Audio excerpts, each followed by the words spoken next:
friends, let me tell you the international trips which you can travel between the budget of 1 to 3 lakhs. International म्हटलं की आपल्याला एक tension येतं की माय God किती पैसे लागतील किती नाही.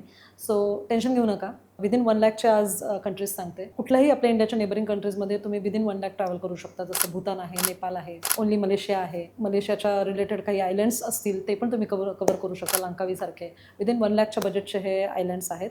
थोडेसे अजून पैसे टाकलेत तर बाली करू शकता.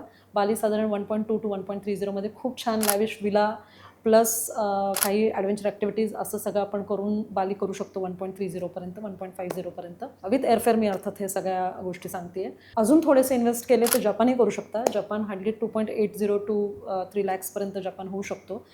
कस्टमाइजचंच मी आता सगळे बजेट तुम्हाला सांगते की जेणेकरून तुम्हाला स्वतःच्या ट्रिपचा स्वतः करण्याचा आनंद पण होईल.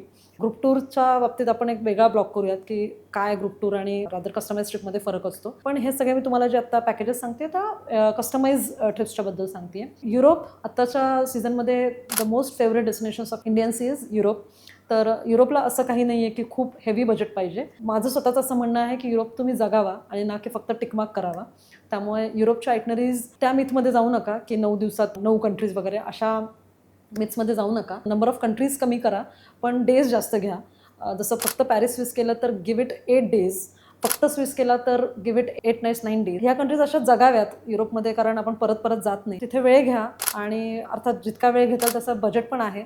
तर त्या बजेटला जर फक्त स्वित्झर्लंड करायचं झालं तर 8 नाईट्स 9 डेजला तुम्हाला हार्डली एक 2.5 लाख ते 2 लाखापर्यंत खर्च येऊ शकतो. होमस्टेज केलेत, छान शॅले आपण स्टे देऊ शकतो. सगळे ॲडव्हेंचर ॲक्टिव्हिटीज अगदी स्वित्झर्लंड खूप सुंदर आहे कपल्सच्या दृष्टीने पण आणि फॅमिलीजच्या दृष्टीने पण मुलांच्या दृष्टीने पण.